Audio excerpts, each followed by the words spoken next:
Louvado seja Deus. O salmista Davi, ele disse que o Senhor era o seu pastor e ele disse que nada tinha falta, ou seja, nada lhe faltará. Então, quem tem Cristo está completo. Quem não tem Cristo, falta tudo. Não está incompleto, está faltando tudo. Completo é quando você tem uma coisa já, quando você tem uma parte. Às vezes você tem uma conta para pagar e diz: rapaz, está faltando um pouco. Está faltando um pouquinho para completar, né? Eu vou ver se eu completo isso aqui daqui para de tarde. Então, quando você ainda não está completo, é porque você já tem alguma coisa. Mas, quando se trata de questões espirituais, não se completa aos poucos. Porque o Senhor ele não dá aos poucos. O Senhor ele entrega instantânea, completamente.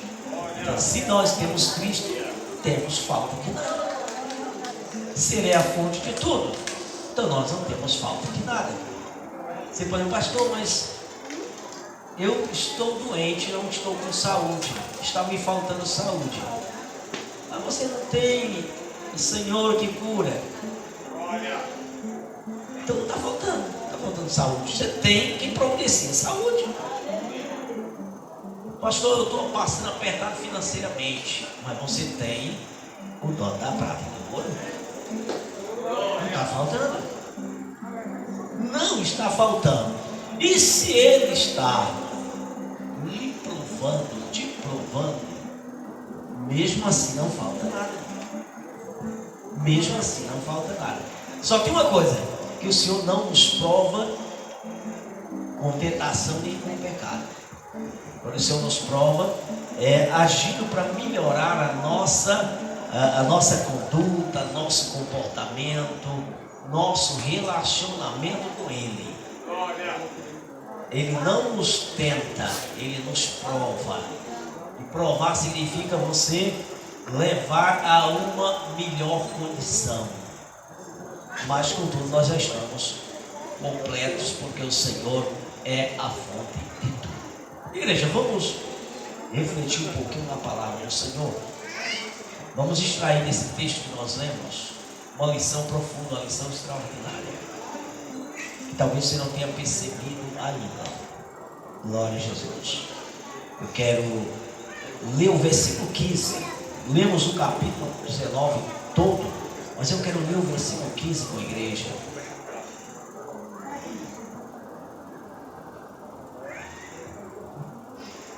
Glória a Jesus.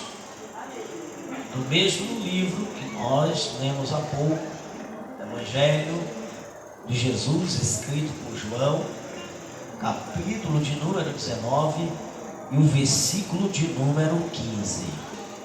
Nesse versículo aqui nós vamos tirar uma lição profunda para nós daquilo que os judeus não souberam tirar a lição. O erro dos judeus se virá de lição para nós, que diz assim: mas eles bradaram: tira, tira, crucificam. Disse-lhes Pilatos: hei de crucificar o vosso rei? Responderam os principais dos sacerdotes: não temos rei, senão o César.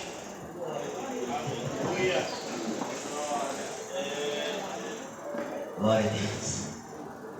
E a igreja? Qual é o seu rei? Né? Qual é o nosso rei? Você pode dizer facilmente: meu rei é Jesus. Você está defendendo isso. Eu estou defendendo isso, Jesus. Eu comecei a defender com mais veemência depois da minha maturidade. E a minha maturidade, ela não veio com a idade. A minha maturidade veio com a experiência adquirida através da palavra de Deus. A minha maturidade veio com a compreensão da palavra de de Deus. Até 30 anos eu era filho de crente. Crente dentro daquilo que eu aprendi como filho de crente na igreja. Mas até então eu não tinha uma maturidade espiritual. Eu só tinha anos de idade. Tinha uma maturidade na vida natural, na vida humana. Já era pai de família, já esposo, já responsabilidades. Isso aí eu tinha uma maturidade. Mas espiritualmente eu não tinha a maturidade que hoje eu tenho. Mas essa maturidade ela não veio pelos anos. Ela não foi adquirida pelos anos. Ela foi adquirida pelo contato com a palavra de Deus. Ela foi adquirida com esse contato contínuo, diário com a palavra de Deus. Porque foi a palavra de Deus, aprofundando-se na palavra de Deus, que a maturidade veio. E com a maturidade, eu comecei a defender com convicção que Jesus é meu rei. Antes não, era pelo que eu tinha aprendido, e o que eu tinha aprendido eu aceitava, mas eu não defendia com convicção. Por essa razão, por não ter maturidade, passei algum tempo sem ter o empenho em defender isso. Hoje eu defendo, mas o irmão também defende. Sabe, irmãos, a questão é o perigo que nós corremos, o risco que nós corremos, porque esse mesmo povo aqui, que está dizendo que o rei deles é César. César era Tibério, imperador romano da época. Nessa época em que Jesus ele foi condenado e crucificado, quem era o imperador romano era Tibério. César é um título dado a quem era imperador de Roma. Qualquer imperador ele tinha essa inscrição, esse nome, ou essa honra, ou esse status de César. E os judeus estão dizendo aqui para o governador que governava a Judeia e que tinha sido colocado por César. Ele era um intervencionista, ou seja, os irmãos lembram que no mês de janeiro deste ano colocaram um interventor em Brasília.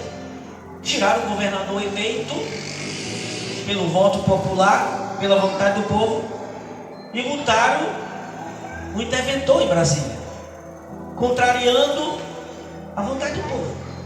Alguém se achou no direito.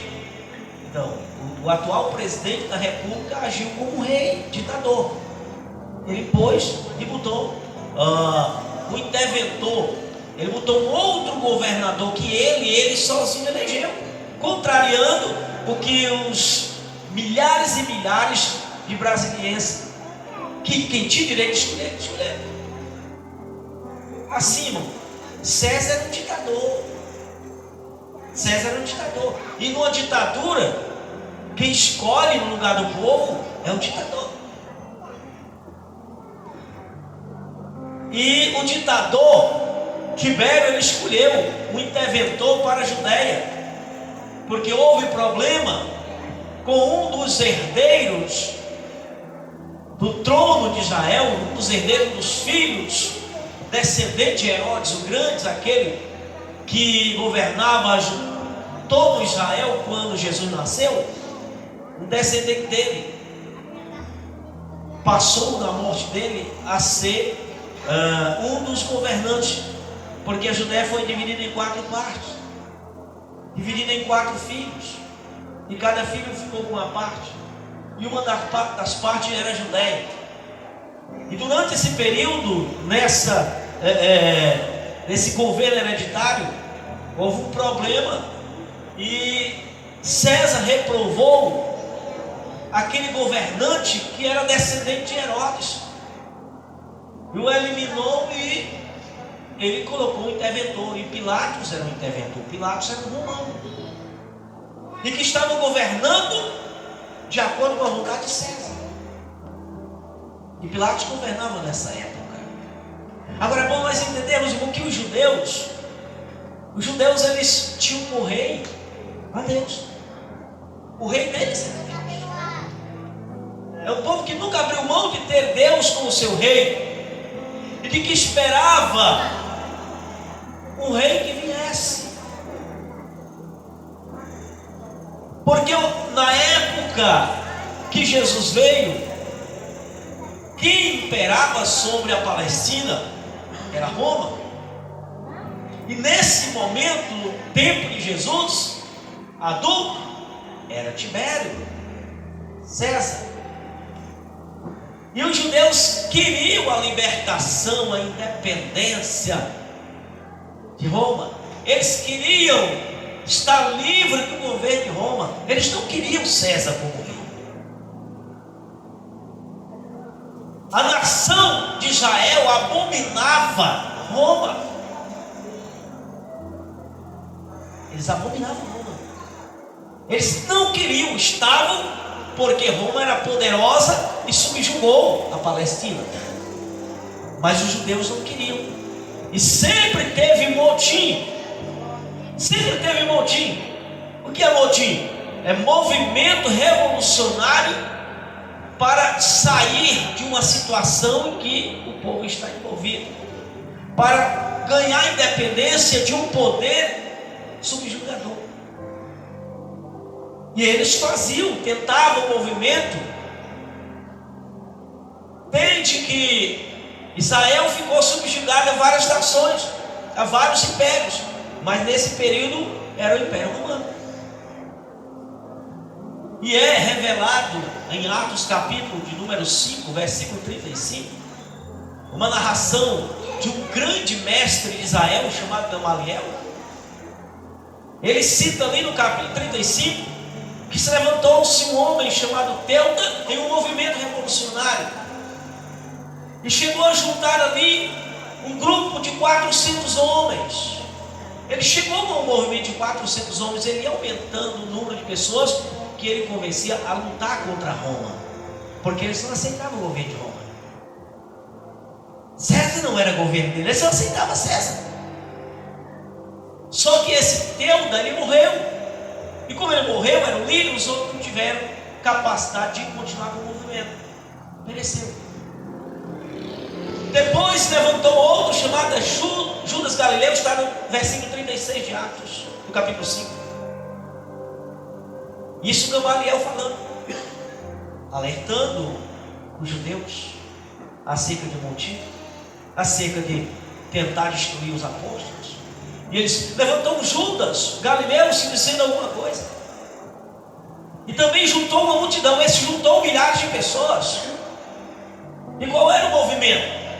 Era libertar a Palestina de Roma, e libertar Israel. Trazer a libertação de Israel é uma mensagem que é prometida por meio de um Messias. De um Messias. E o Messias, ele é rei.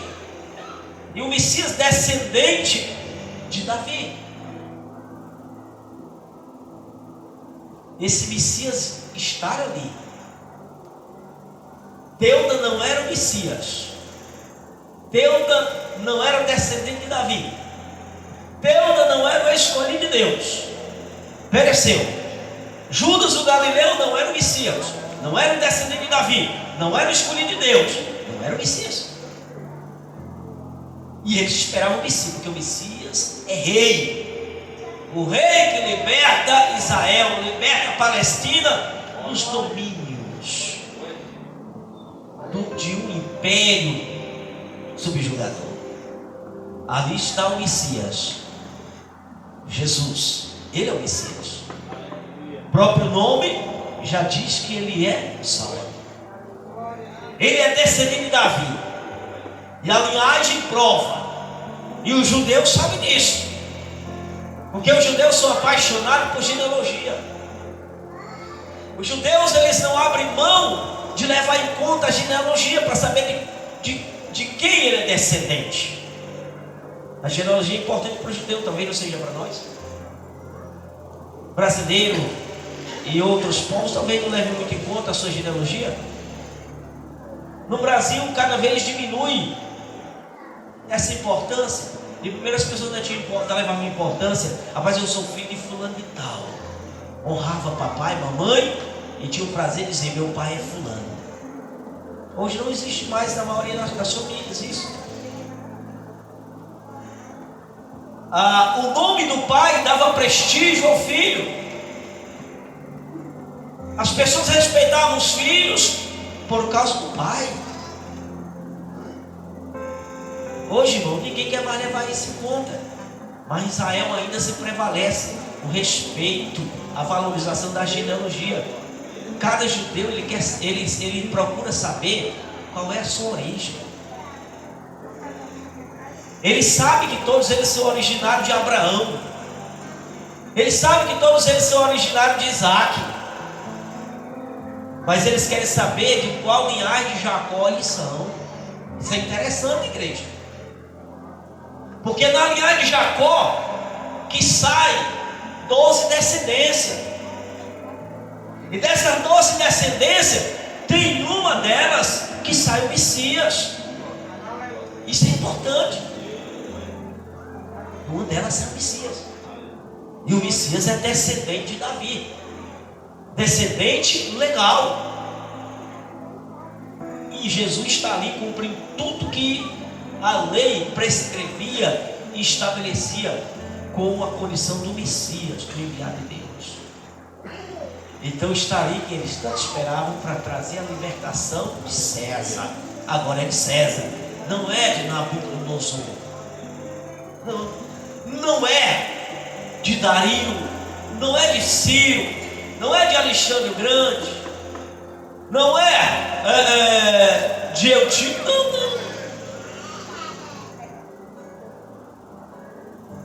Agora é de César, porque o império é romano e o imperador é César. E ali está quem é o rei dos judeus de fato, de verdade e de direito. Mas nós lemos aqui um versículo que o interventor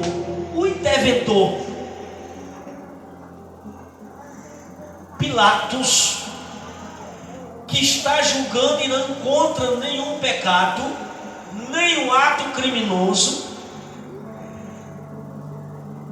e que quer libertar a quem eles estão pedindo para que mate, para que condene. Pilatos diz: eu vou soltar. Não, nós queremos que tire do nosso meio e crucifique. Aí Pilatos diz: mas vocês querem que eu mate, que eu condene o rei de vocês? O rei de vocês? Nós não temos rei a não ser César. Olha, irmão, o que é que eles querem? Eles agora querem quem eles não queriam. Eles nunca quiseram outro rei que não fosse aquele enviado de Deus, e aqui está o enviado de Deus, agora eles não querem. Os irmãos vão entender por que alguém às vezes rejeita aquilo que ele tanto aguardou, que ele tanto esperou ao longo de anos, ou às vezes até quase que a vida inteira. Devotou a vida, dedicou-se àquilo, esperou com toda a alegria, mas quando aparece aquilo que era o que eles esperavam, o real, eles rejeitam. E eles passam a querer de uma forma tão repentina que eles não queriam. Eles não sabem que isso é possível também acontecer conosco. Você rejeitar o certo, aquilo que é certo, que você acredita que é certo, que você espera como certo e que sabe que é de Deus, mas que um dia você pode rejeitar isso por alguma outra coisa. São muitos os que no dia de hoje estão rejeitando a verdade, estão rejeitando o que veio de Deus, o que é de Deus, que tanto esperou e que tanto viveu com aquilo, mas estão rejeitando por uma coisa que não é de Deus. estão rejeitando pelo que é do mundo ou do diabo. E o que faz a pessoa perder essa percepção de que está rejeitando o certo pelo errado é uma coisinha chamada pecado. Pecado. Sabe o que é que os judeus rejeitaram a Cristo aqui? Por causa do pecado. E você pergunta, mas qual pecado? Quem que induziu esse povo a gritar para pedir que soltasse Barrabás e crucificasse Jesus? O povão, a massa. Ela não tinha muita maturidade, mas a massa era conduzida por lideranças. E as lideranças estavam atoladas até o pescoço no pecado. Perderam a sensibilidade do certo, estavam presos ao errado, amando ao errado, valorizando o errado, apegados-se ao errado. E qual era isso? E quem era eles? A classe sacerdotal. Os sacerdotes fizeram acordos políticos com Roma. A classe sacerdotal passou a ser a liderança predominante em Israel. E a classe sacerdotal era a classe que vinha do partido religioso político chamado saduceus. Era uma classe que se tornou materialista, que perdeu a noção do espiritual. E quando alguém se torna materialista, irmão, ele só vai acreditar no que é material, no que é temporal. E ele passa a entender equivocadamente, mas é o que ele vai aceitar, que o que Deus tem para nós é só o que tem aqui nessa vida. E aproveite, porque morreu, acabou. Esses judeus da classe sacerdotal que formaram a religião dos saduceus, eles não acreditavam mais no espiritual. Eles não acreditavam numa vida após a morte.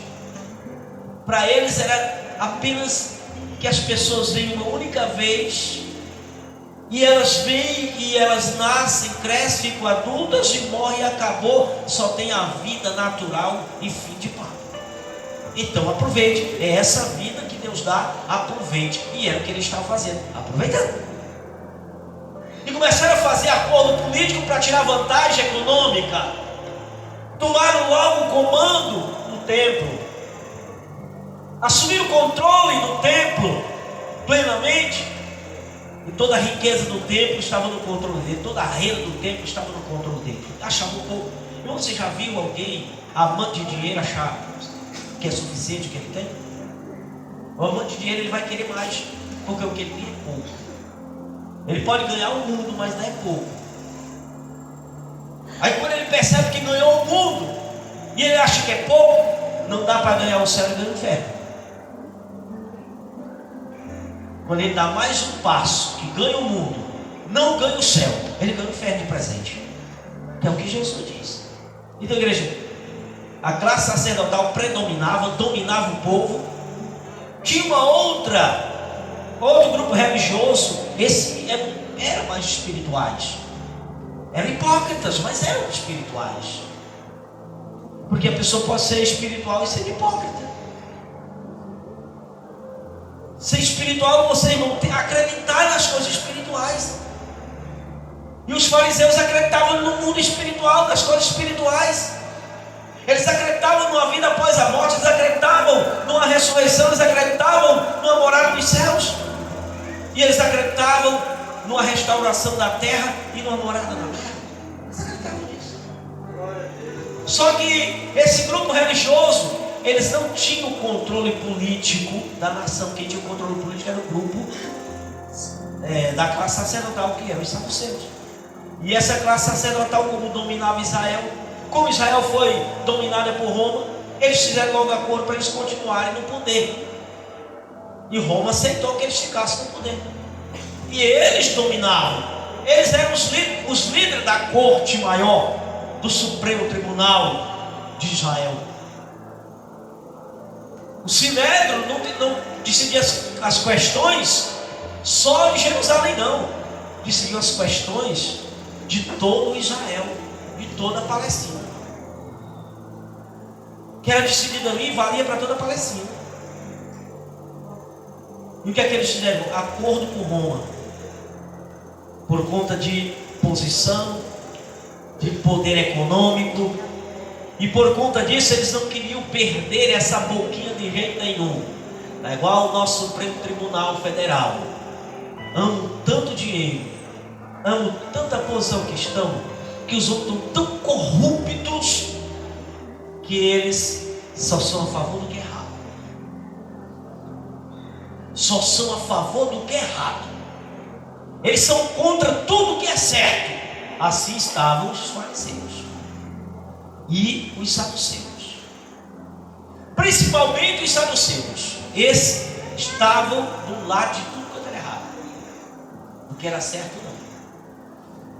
Quando Jesus aparece no cenário, Jesus aparece primeiramente resgatando as pessoas dos domínios do diabo, do império das trevas, do rei das trevas. Ele chega libertando primeiramente o espiritual, mas ele vai libertar também o físico. Só que tem um tempo para isso. Mas primeiramente é o reino de Deus instalado nos corações. Depois o reino de Deus instalado na terra, como reino político. Mas agora não, é o reino espiritual. É um governo espiritual, com um Jesus sacerdote, que também é rei, mas que reina espiritualmente. Mas um dia ele vem reinar politicamente. Aí o que acontece? O povo está acreditando em Jesus. A massa, o que é massa? O povo, a sociedade como ela está acreditando. Para onde Jesus vai, a multidão vai, e ela começa a aceitar: é o Messias, é o Messias, é o Messias. Só que mesmo esse povo que estava dando crédito pelo que Jesus fazia, pelos milagres, as curas, as ressurreições de mortos, muito desse povo também começava a dar para trás. Por quê? Porque na hora que Jesus exigia uma mudança de atitude, na hora que Jesus queria converter os corações para o que era certo, muitos rejeitavam Jesus. E aqui, irmãos, a multidão, muitos dos que creem em Jesus estavam ali naquela hora que Jesus foi preso. E Jesus foi preso por quê? Porque Jesus era uma ameaça para a classe sacerdotal. Jesus era uma ameaça para a religião dos saduceus, porque o povão estava enaltecendo a Jesus, e o povo já reconheceu que Jesus era rei. Jesus juntou a multidão e aumentava o número dos seguidores de Jesus, e começaram a aclamar Jesus como rei. Os sacerdotes se perturbaram: se esse homem assume o controle, nós estamos ferrados, porque nós perdemos a posição, nós perderemos a nossa posição dada por Roma. Se esse homem, juntando o povo de Israel, faz um motim e se levanta em guerra contra Roma, expulsa Roma daqui. E se ele expulsar Roma daqui, nós perdemos o nosso lugar, porque nós temos acordo com Roma. E foi a preocupação. Mas eles todos sabiam que ali era o Filho de Deus. Por isso que Jesus disse para Pilatos, quando Pilatos pensou que era uma coisa, e disse para Jesus: por que tu me fala a verdade? Tu não sabe que eu tenho poder de te livrar? Sim, eu tenho poder de salvar. Salvar o que? Da morte, que os judeus estavam pedindo. Eu sou o rei daqui, eu sou o governante daqui. Eu tenho o poder de te libertar, de te soltar, mas também eu tenho o poder de te condenar. Jesus disse para ele: poder nenhum tu terias se não viesse do alto. Agora quem estava falando com Pilatos tinha poder sobre todas as coisas. Ali estava o rei, não só dos judeus, o rei do universo, o rei dos céus,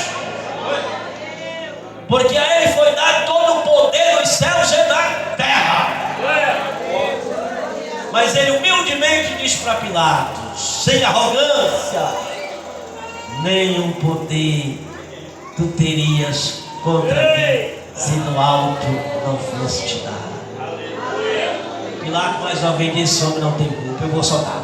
Aí a liderança sacerdotal, sumo sacerdote, Caifás, com toda a classe sacerdotal e muitos fariseus começaram a convencer aquela multidão que estava ali: vamos pedir para condenar logo. Não vamos deixar esse homem passar, mas esse homem está com um negócio de que é rei. Aí eles gritam: vamos dizer que o nosso rei é César. Irmãos, você encontraria sua consciência por causa do pecado, dos interesses. Nós podemos ter essas lições, igreja. Nós podemos contrariar nossa consciência de honesto por causa de uma tentação, por uma pequena coisa. Em ser desonesto por interesse em alguma coisa, sem se tocar e que nós estamos pecando. E quando se peca, se cria uma escama nos olhos, você não vê mais a verdade. Assim estava a classe sacerdotal, eles não enxergavam mais a verdade. Viam a verdade perante eles, mas não conseguiam mais ter a verdade com eles. A verdade estava patente, mas eles não conseguiam mais ter a verdade. Eles não conseguiam mais viver com a verdade, porque o coração estava preso às paixões, aos prazeres, às cobiças, às ganâncias, às posições, aos status, ao poder econômico.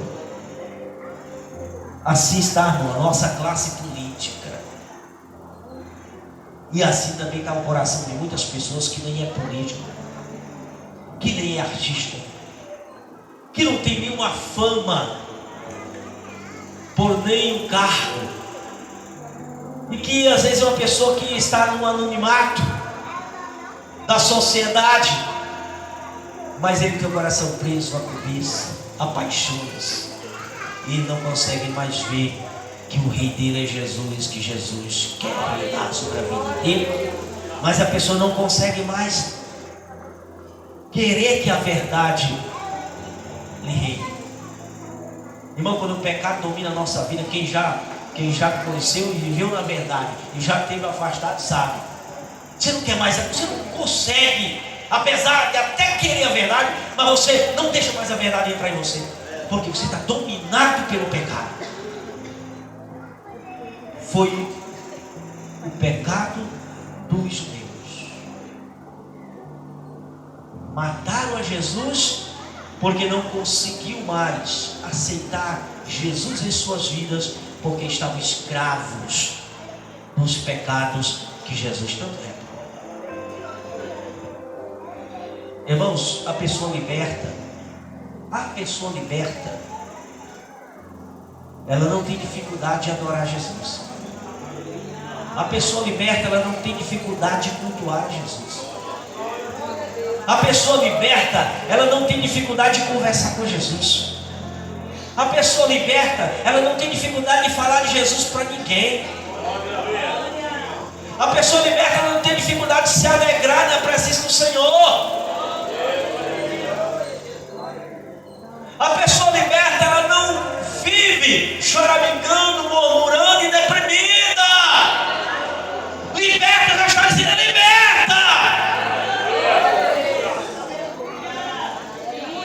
Liberta significa livre da influência, do poder, do pecado. Você pode dizer, pastor, eu estou deprimido.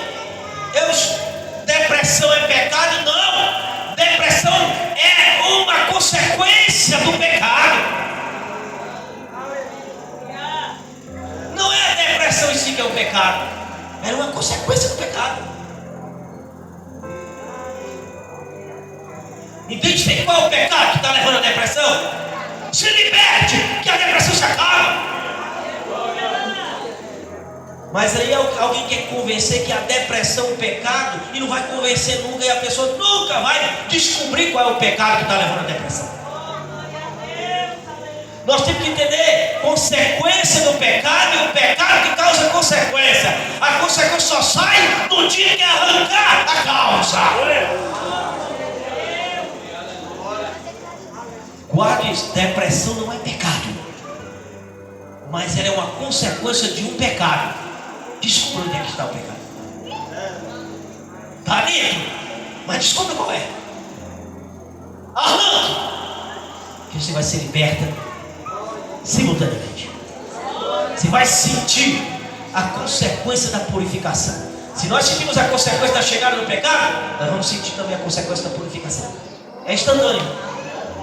É instantâneo.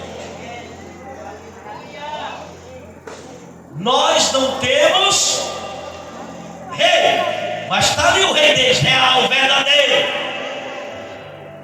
de sangue deles, de origem deles, enviado do céu para eles, para salvar a eles, abençoar a eles, libertar a eles, mas eles querem continuar escravos de César. Como é que eu quero a minha terra livre de um país se eu estou querendo que o líder daquele país que me oprime continue sendo meu rei? A mesma coisa, como é que alguém quer usufruir das bênçãos de Deus se continua deixando o diabo imperar na vida? Mesma coisa. É igual a nação brasileira, irmãos. Como é que nós queremos ser livres? Como é que nós queremos liberdade se nós temos um governo, um homem que tem um coração igualzinho ao Maduro da Venezuela, opressor, ditador, massacrador do povo, saqueador do povo? É um presidente do mesmo jeito, irmão. Quem se alinha com um assassino, com um ditador, com um massacrador do povo, com um presidente que empobreceu o país, que está há 3 mandatos no poder e quer concorrer ao 4º mandato, isso é uma ditadura. E que o país está na miséria, e que aproximadamente 40% da população da Venezuela saiu para não morrer de fome, e muitos que estão lá estão com fome. E o presidente do Brasil trata como se ele fosse um democrata e traz aqui da cortesia de democrata. Então, irmãos, preste atenção. Você espera o Brasil melhorar desse jeito? Você espera o Brasil caminhar para um canto bom com um governante desse tipo que nós temos aí? Não. Se nós aplaudimos a ele, como é que você quer a bênção de Deus na sua vida? Como é que alguém quer a bênção de Deus se aplaude e honra corrupto, igreja?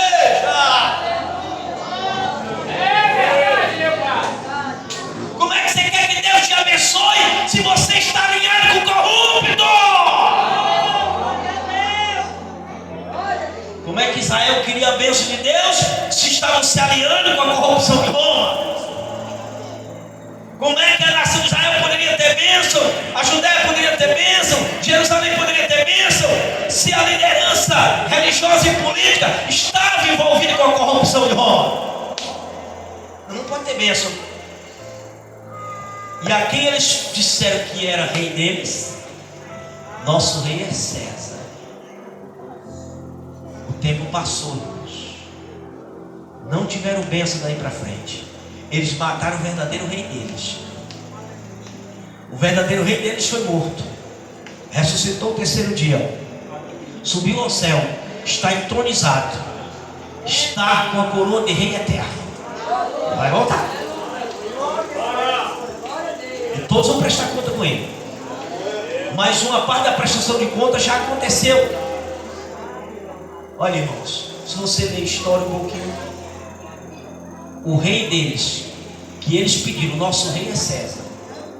César é quem nos dá segurança. César é quem nos dá liberdade.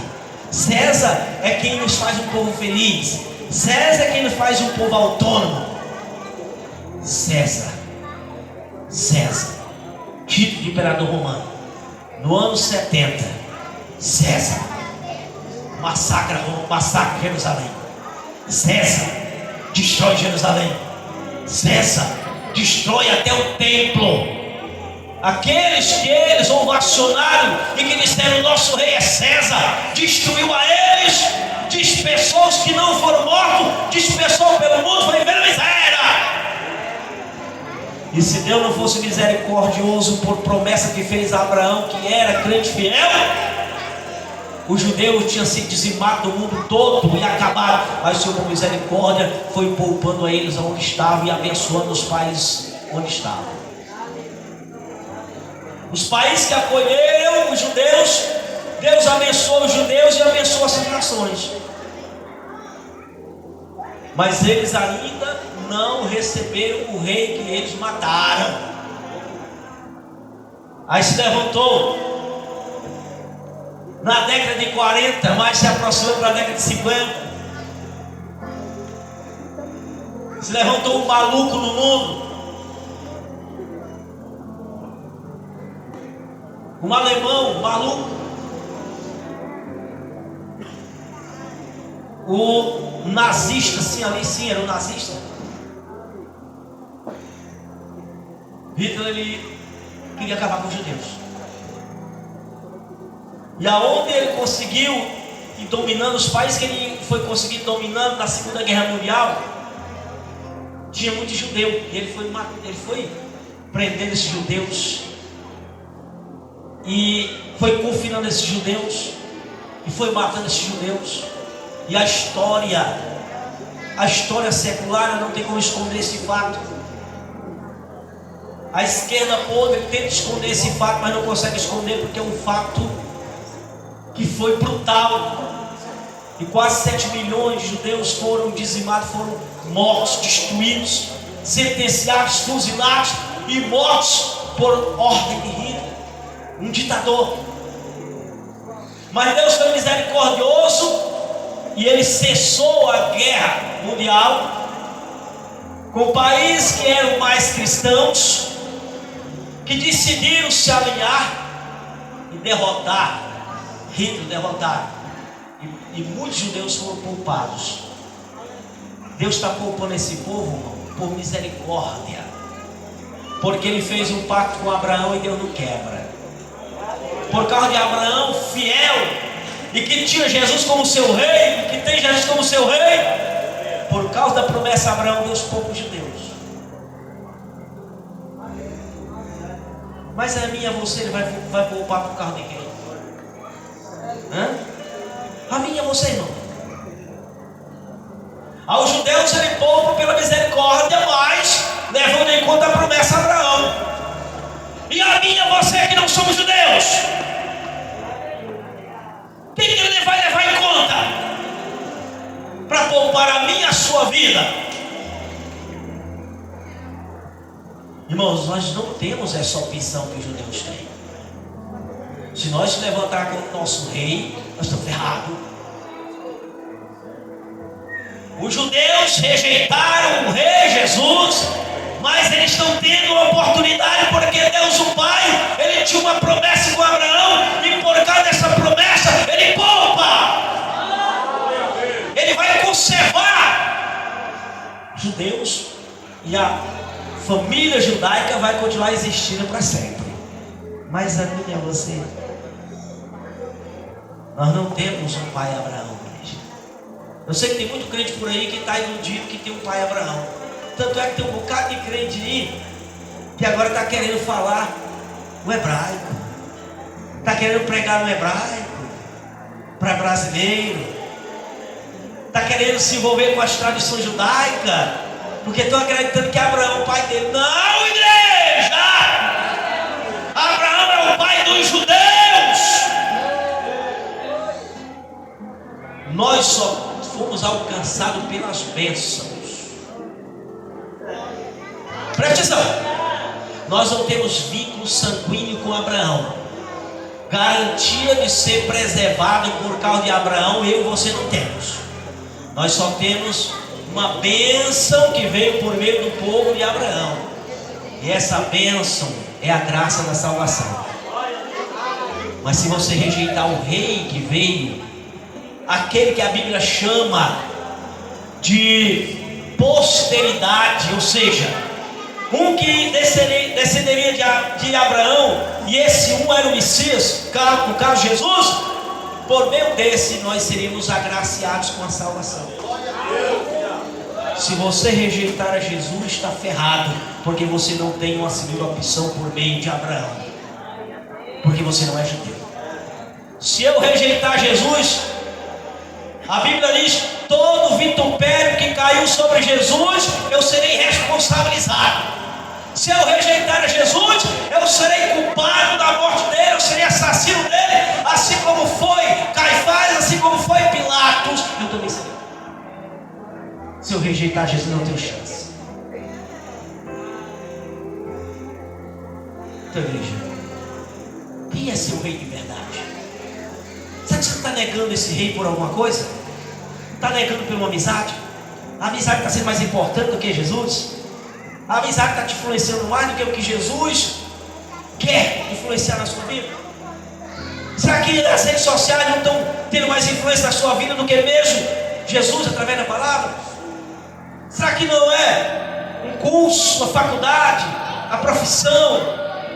Será que não é o teu movimento comercial que está te roubando tempo? E você rejeitando a Jesus, deixando Jesus em segundo plano, isso é negar a Jesus. Quem está sendo o teu rei? Quem está sendo o teu tesouro? Será que o nosso rei é César? César, agora levando em conta os valores seculares, os valores materiais. César, quando Jesus disse: dá a César o que é de César, Jesus estava fazendo, irmãos, uma analogia do mundo material com seus valores, sua existência, sua naturalidade, sua normalidade, e o mundo espiritual com seus valores, sua realidade e sua sobrenaturalidade. Está falando isso? Dá a César o que é de César, dá a Deus o que é de Deus. Faz as duas coisas, irmãos. Faz as duas coisas. Enquanto estivermos na terra, nós vamos ter que fazer alguma coisa para César.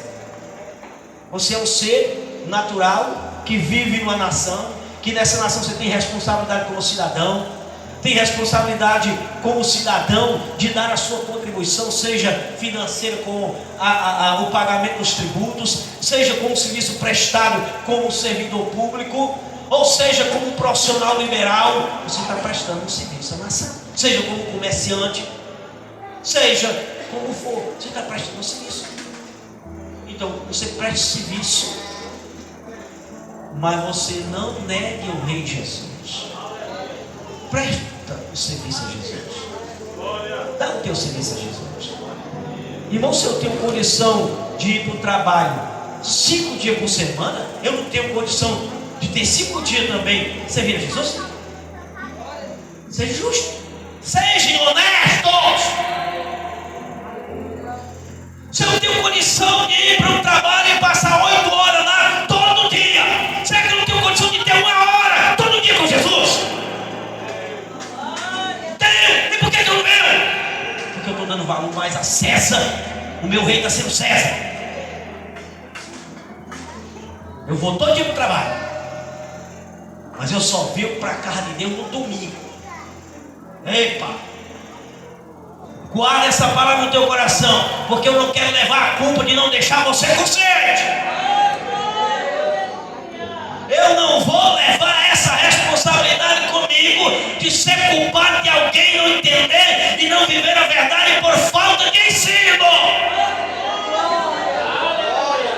Primeiro que eu estou passando com amor, apesar desse meu tom, mas eu tenho a responsabilidade, porque Jesus vai cobrar de mim como líder, como pastor. Ele não vai me cobrar de mim só como membro, como crente. Não, ele vai me cobrar como pastor. Ele vai cobrar muitos aqui como crente, mas a mim vai cobrar como pastor. Afinal de contas, irmãos, o Senhor me trouxe a pastor, ao ministério de pastor, e Ele me deu virtude, e Ele me deu poder e autoridade para falar. E eu me sinto muito bem, e não tenho ciúme de quem Deus usa em outros ministérios. Eu não tenho ciúme de quem Deus usa em curas e milagres.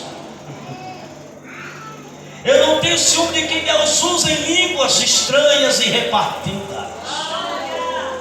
Eu não tenho ciúme de quem profetiza. Não, eu me alegro com os tais. Eu não me ciúmo de um pastor que é pastor de uma igreja de 10, 15, 20 mil pessoas. Não, eu me alegro com ele. Irmãos, eu não tenho ciúme de ninguém. Nem tenho ciúme, nem tenho medo. E nem tenho medo. Nem tenho medo, nem ando assombrado. E quando eu falo medo, mano, medo de perder lugar, eu não tenho medo. Jesus me botou aqui. E me botou aqui para preparar discípulos. E eu vou preparar discípulos. E eu estou preparando discípulos. E eu sei que nesse discípulo o Senhor vai me dar um aqui um dia. Eu sei que um dia eu vou diminuir e alguém vai crescer aqui. E eu quero ter alegria, satisfação de que um dia subir aqui para o Senhor me substituir aqui, seja da igreja. Dessa igreja. Não preciso vir de fora. Eu quero ter a alegria que o meu pai teve. Aí você vai dizer, pastor, mas você só assumiu quando seu pai morreu. Sim, mas meu pai dorme, ele não está morto. Ele tem conhecimento do que está acontecendo aqui. Ele só não pode intervir aqui. O que ele pôde fazer, ele fez com essa igreja, ensinando essa igreja, e eu sou fruto do ensino dele. Fui discípulo dele. Foi outro pastor que me ensinou, não, a minha vida toda. Quem me ensinou foi ele. Ele foi meu pastor. O único pastor que eu tive, desde o meu nascimento até o dia que ele partiu, ele foi o meu pastor. Todo o ensino que eu tenho foi inteiro. Ele me pitolou nesse caminho chamado Jesus. Agora, ter essa experiência com Jesus é uma coisa que depende de mim e não do meu pai. Mas ele passou. Então, igreja, ele, tenho certeza que ele se alegra de que essa igreja, ela está sendo pastoreada por alguém que ele ensinou. E eu quero ter essa alegria também um dia, de que essa igreja ela seja pastoreada por alguém daqui. Agora vai depender dessa igreja. Vai depender dessa igreja. Reconheçam aquele que Deus levantar. Eu louvo a Deus porque essa igreja reconheceu a mim como levantado por Deus. Essa igreja não reprovou, essa igreja não questionou, essa igreja não brigou, ninguém quis assumir esse lugar. Não, esse lugar o Senhor me colocou e a igreja honrou. Espero que essa igreja um dia também honre quem Deus levantar e colocar aqui, reconhecendo que é alguém que Deus colocou. Mas para isso não é para você estar andando na direção desse Senhor, desse Rei chamado Jesus. Jesus é o Rei. Olha aqui, um dia uma multidão estava saindo, rejeitando o Rei Jesus, que eles tanto diziam que era Rei dele. E Pedro questionou Jesus, tu quer ir também, Pedro? Senhor, para onde eu vou? Para onde é que eu vou? Para onde irei eu, se só tu tens as palavras? Só Ele tem a palavra da vida. Então nele você tem tudo. Irmão, guarda no coração. Cuida. Não coloca nada acima de Jesus no teu coração. Não faz negócio por nada, nada, nada. Não caia na cilada do diabo. Tem crente que fica com raiva se a gente disser que ele tem que vir mais vezes para a igreja. Ele fica chateado. Eu vou quando eu quero. É porque já tem César no coração. É porque o rei dele já é César. Já está embaraçado com esse mundo. Você devia se alegrar como Davi. Me chamaram para pregar Deus. Eu fiquei alegre, se alegre. Quando alguém disser, vamos para a igreja hoje. Se for amanhã, vamos de novo. Se alegre, por ter alguém te incentivando, porque nós precisamos incentivar uns aos outros. Não tome isso como uma afronta, como um ataque. Não tome isso, irmão, como um ato de amor e de ajuda à tua pequena força. Você está desanimado. Eu não preciso de ninguém me animar para vir para culto. Não precisa me animar, porque eu já fiz um pacto com o Senhor e eu não quebrei até hoje esse pacto. E Deus me guarde quebrar agora, depois que a velhice está chegando. Eu não quero ficar um velho insensato. Pior coisa é um velho insensato. Um novo insensato até é compreensível, mas um velho insensato não. E eu já passei de meio século. Já estou entrando, eu sou da segunda idade, estou indo para a terceira. Então não posso ser mais insensato. Agora é que eu tenho o prazer de estar na casa de Deus. E eu vou fazer isso, antes chegue os maus dias. Antes chegue uma velhice mais pesada, que eu não consiga mais andar, as pernas não deixem mais, né?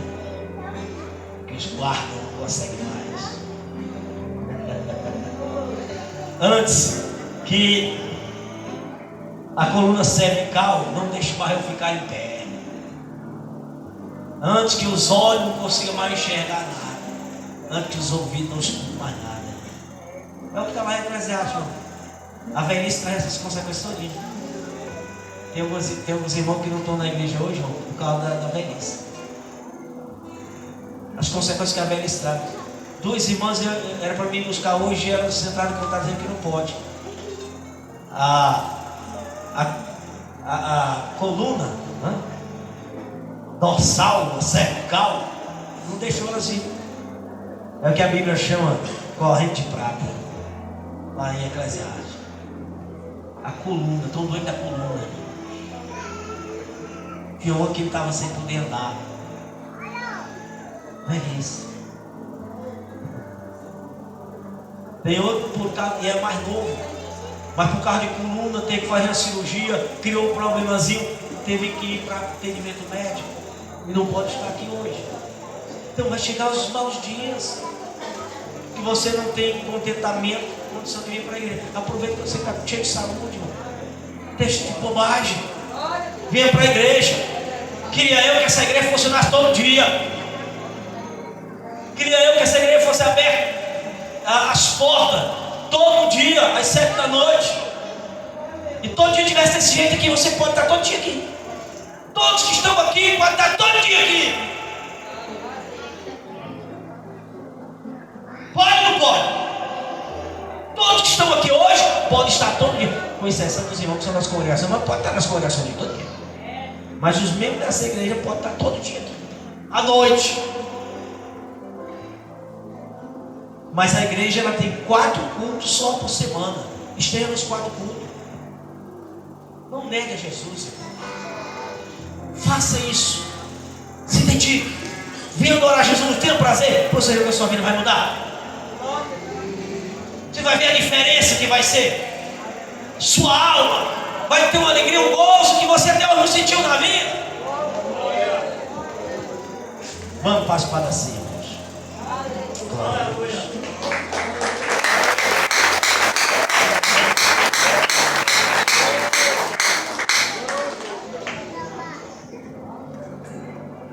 Aqui está o pão. A Bíblia diz que Jesus, na noite que foi traído, ele tomou o pão.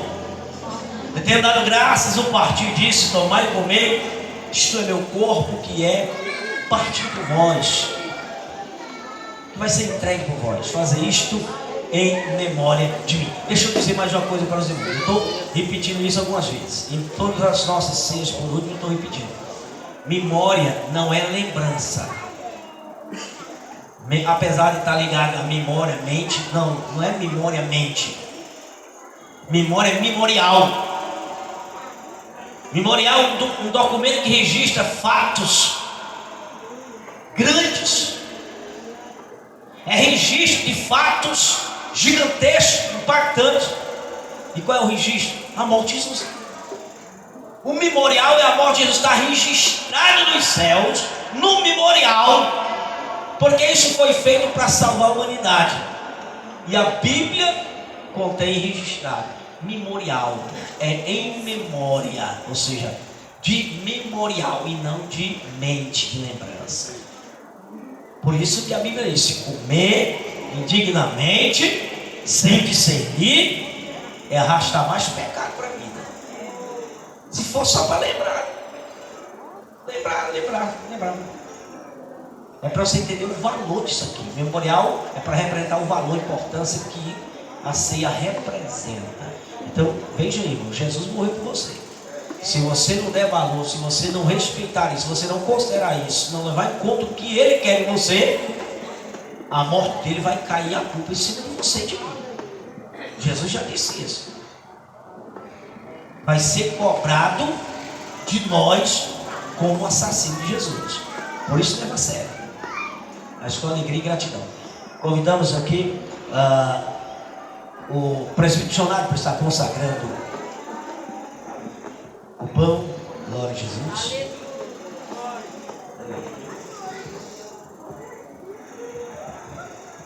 Santos irmãos, na paz do Senhor.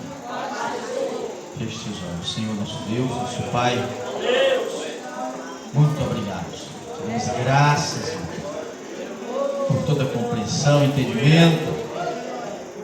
Oh, Senhor, muito obrigado. Nós consagramos agora em Teu nome, Deus, este pão. E que a Tua igreja, Senhor, cada membro do Teu corpo que vai participar, Senhor, participe, ó Deus, com alegria, Deus, com entendimento. Sim, Senhor, no nome de Jesus, nós cremos que já está consagrado para a glória do Teu nome. Amém. Glória a Deus. A banda toca aí uma melodia para a glória de Deus. Amém. Daquela que alegra o céu e perturba o inferno.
Se você tem liberdade, glorifique Jesus. Aleluia, Jesus. Quem está livre, é livre para adorar Jesus, para glorificar Jesus. Amados irmãos, a palavra do Senhor diz que o Senhor Jesus, Ele tendo consagrado o pão e repartido, Ele disse acerca do pão: este é meu corpo que será entregue por vós, fazer isto em memória de mim. Potencial em nome de Jesus.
Consagrado e distribuído com os que participaram do pão e acerca do vinho. Jesus ele disse: este é o cálice da nova aliança do meu sangue.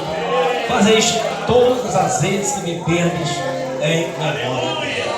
Nosso co-pastor evangelista João Bento vai estar consagrando o vinho. Glória a Deus. Vamos orar, pedir a Deus para nos abençoar e poder participar também do vinho. Nosso Deus, nosso Pai Celestial, obrigado, meu Deus, por esse momento, Senhor. Ó Deus querido, da tua santa ceia, Senhor, e que tu ministrou há 2000 anos atrás, e agora está sendo ministrado mais uma vez nesta igreja, pelo pastor Alonso, pastor da tua igreja, e todos os obreiros, Senhor, e todos os membros também dessa igreja. Nós estamos aqui, Senhor, para fazer, Senhor, este ato, que é, Senhor, de santidade para todos nós, e nunca pecarmos contra ti. Por isso está aqui o vinho, que agora, Senhor, vai ter o poder do teu sangue. Porque quem beber este vinho dignamente será culpado também do sangue do Senhor. Amém.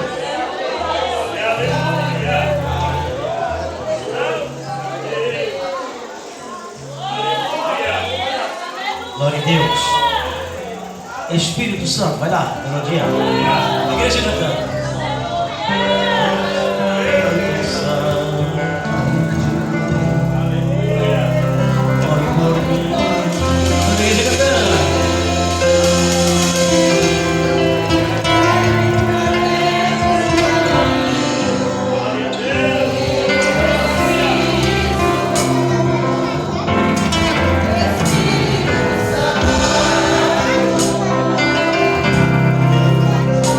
Yes.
Glória a Jesus.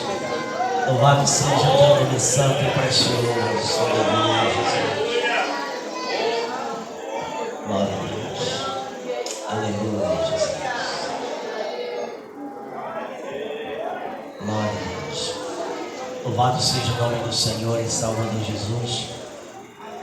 Amada igreja, amanhã nós temos novamente culto a partir das 7 da noite. E nós esperamos casa cheia de novo. Glória a Deus. E os que são membros e congregados aqui da sede compareçam, principalmente no domingo, que é mais livre ainda para servir. Na semana eu sei que tem os nossos irmãos angolanos que estudam, né? E às vezes estão na faculdade à noite. E às vezes não podem, claro, nos cultos na semana, não, à noite não podem estar porque estão na faculdade. Mas os demais irmãos, né, que não fazem faculdade, que a luta é só durante o dia, estejam aqui à noite, para a glória de Deus. Venham adorar o nome do Senhor. Não fique domingueiro, né? Domingueiro acho que tem uma canção que é domingueiro, não? Glória, eu lembro que uma vez o Rafael contou uma história, não foi? O Rafael, você mesmo. Esse testemunho de Jeová ia passar, você cantou aquela cançãozinha que a turma faz para o testemunho de Jeová, no domingo de manhã, né? Aí eu disse, a gente também faz na terça-feira, faz na quinta, não foi? Esse não respondeu nada para ele. Não, ele também está batendo nas portas na terça-feira. Ele pensava que antigamente era no domingo que eles andavam. Mas agora não, né? Domingo de manhã, de noite, às vezes até no cemitério que eles falam. Tem dia que eu passo, tenho lá no frente do cemitério, não sei para quem eles estão distribuindo literatura, mas estou lá, né? Um carrinho cheio de literatura, e pega e frente do portão. Igreja, vamos dedicar a nossa vida ao Senhor, tá bom? Não deixe a sua responsabilidade natural, que é aquilo que você dedica a César, mas não deixe de dedicar também a Deus o que é de Deus. O que é de Deus é para ser todo dia também.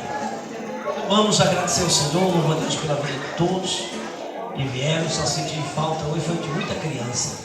Glória a Deus, muita criança. Tem dia que aqui nota esse bando de crianças, eu vi poucas crianças. Mas que amanhã vê um número maior de crianças. Criança pode participar do culto de ceia, só não participa da ceia. Ah, mesmo as crianças estavam lá olha aí, meu Jesus.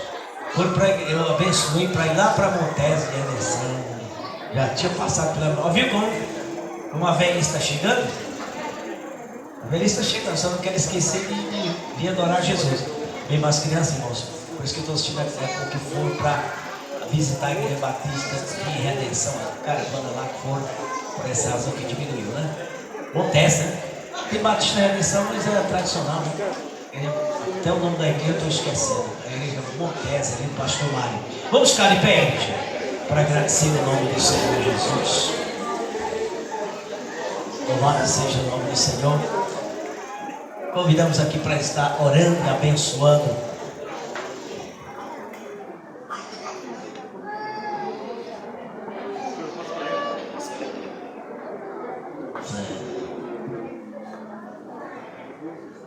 Pronto, glória a Deus. Vamos antes aqui fazer uma oração por uma vida. Sobrinha da irmã Torinha, Josi, está grávida e a gravidez complicada. E para que ela tenha, né, um parto normal, sem correr risco de morte, né? Jesus é quem pode garantir a vida, então eu vou entregar essa causa a Jesus. Depois que eu orar, aí o diácono Noel vai estar abençoando as nossas vidas orando. E depois o nosso pastor Evangelista Jomédio concederá as bênçãos apostólicas. Se lembra, não? Deus. Eterno Deus e Pai, apresentamos a Ti, Senhor, vida de Jesus. Deus, entra com providência, Senhor, ali naquela vida, Deus. Naquela gravidez, Senhor. Opera, Senhor querido, e normaliza. Para que esta gravidez, Senhor, para que o parto seja normal. E que não haja, Senhor, risco de morte. Mas que sim, Senhor, mais uma vida possa vir ao mundo com a mãe viva para cuidar, Jesus. Meu Deus, opera o milagre e garante, Senhor, ali a providência no nome de Jesus. Também, Senhor querido, pela vida da Silene, Jesus, nós te pedimos, meu Deus, entra com providência, Pai, naquela vida, restaura a saúde, Jesus, faz um milagre. Tu, Senhor, querendo, Deus, a doença sai instantaneamente e a saúde se restabelece. Por isso pedimos, Senhor, pela vida, Deus, dela, Jesus, para que ela seja restaurada a saúde, no nome de Jesus. A igreja crê no milagre e diz amém? Amém. Glória a Deus. Sala Magnífica, Sala Pai Senhor, essa oração em nome de Jesus. Maravilhoso Deus, querido Senhor Pai, Senhor Santo da glória, que maravilha. Obrigado, Senhor Santo. Somos gratos, Senhor Deus, por momento que agora ficamos na tua casa, Senhor, te louvando, te exaltando, agradecendo ao teu nome, Senhor.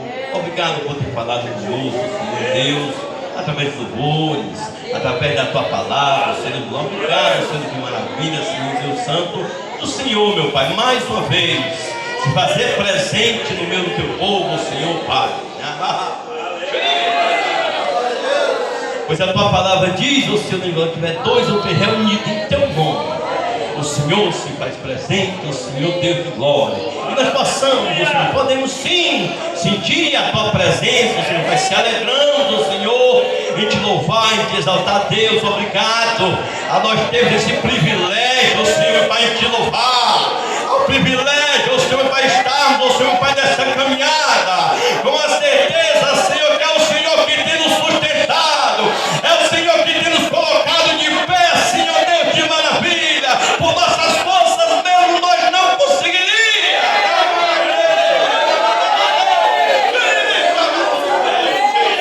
Mas é por causa do Senhor. É o Senhor que tem nos sustentado, é o Senhor que tem nos ajudado, é o Senhor que tem sido ao nosso socorro, a nossa fortaleza bem presente, o Senhor que tem sido o nosso ajudador. Obrigado, Senhor de maravilha, que o Senhor continue, Senhor, meu Pai, nos ajudando a nós prosseguirmos, Senhor, nessa caminhada até o fim, porque a promessa, a tua palavra diz que é o que fica até o fim, é que permanecer até o fim nos teus caminhos. Obrigado aqui, eu já te agradeço, Senhor de maravilha, que o Senhor possa nos levar em paz para os nossos lares aqui. Eu já te agradeço, Senhor. Amém. E o amor de Deus, a graça de Jesus e a comunhão, as consolações do Espírito Santo tem com a igreja do Senhor, a igreja diz.